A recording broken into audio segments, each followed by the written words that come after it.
Stop stop stop. Hi guys, तर आज आम्ही बनवतोय सी फूड पोपटी, जी सध्या इंटरनेटवर खूप जास्त व्हायरल आहे आणि बघूनच तोंडात पाणी येतो. पण इंटरनेटवर खूप जास्त पोपटीच्या रेसिपी आहेत, पण त्याच्यात कोणीच पोपटीची पूर्ण प्रोसेस आणि पोपटी कशी बनवायची ते सांगत नाहीत. तर आज मी तुम्हाला तेच दाखवणार आहे. इथे आम्ही लॉबस्टर आणि क्रॅब घेतलेले आहेत. क्रॅबला मी ओपन करून मॅरिनेट केलेला आहे. तर मॅरिनेटमध्ये हळद, मीठ, मसाला, चिकन मसाला, गरम मसाला, लिंबू असं सर्व टाकून तुम्ही एक पेस्ट बनवून ह्यांना लावायचं आहे. आणि तुम्ही क्रॅबला ओपन करून क्लीन करून मॅरिनेट करू शकता किंवा नुसतं सुद्धा करू शकता.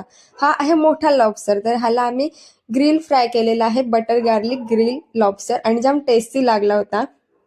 तर इथे बघा पोपटी आम्ही डब्यात बनवतोय. तर खाली टाकला मामुरडीचा पाला थोडासा, त्याच्यावरतून शेंगा टाकायच्या, मीठ टाकायचं मूठभर, अंडी हवी असतील तर अंडी टाकायची, आणि मग त्याच्यावरती आपलं जे काही शेंगा टाकायचे, चिकन टाकायचा जर चिकनची करताय तर, आणि सी फूडची करतोय तर सी फूड टाकायचा. इथे आम्ही केलीची पानं टाकलीत कारण एक्स्ट्रा त्याच्यात मीठ नको जायला. आणि हा, तुम्ही क्रॅब असे डायरेक्ट अख्खे सुद्धा ठेवू शकता किंवा तुम्ही असं रॅप करून ठेवू शकता. पण केलीच्या पानात रॅप केलेलं कधी पण बेस्ट असतं, कारण फॉईल पेपर हा चांगला नसतो. तर सर्व आता माझा दादा पोपटी बनवून देते, मी तुम्हाला फक्त सांगते.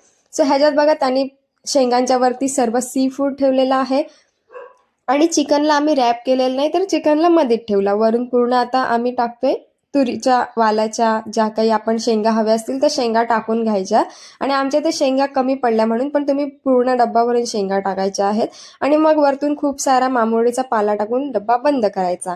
अशी पोपटीला आजूबाजूने पेंडा किंवा लाकडं चोडं जे काही आहेत ते लावायची, आणि 25 मिनिटात पोपटी डब्यामध्ये रेडी होते हाय फ्लेमवर. ओके, तर फायनली पोपटी रेडी झालेली आहे. आणि बघा कसला पोपटीचा म्हणजे असं सुगंध सुटलाय ना.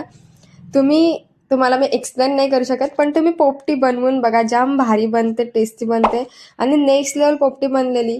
आज या पोपटीमध्ये कोणीच चिकन नाही खाल्ला, सर्वांनी सी फूड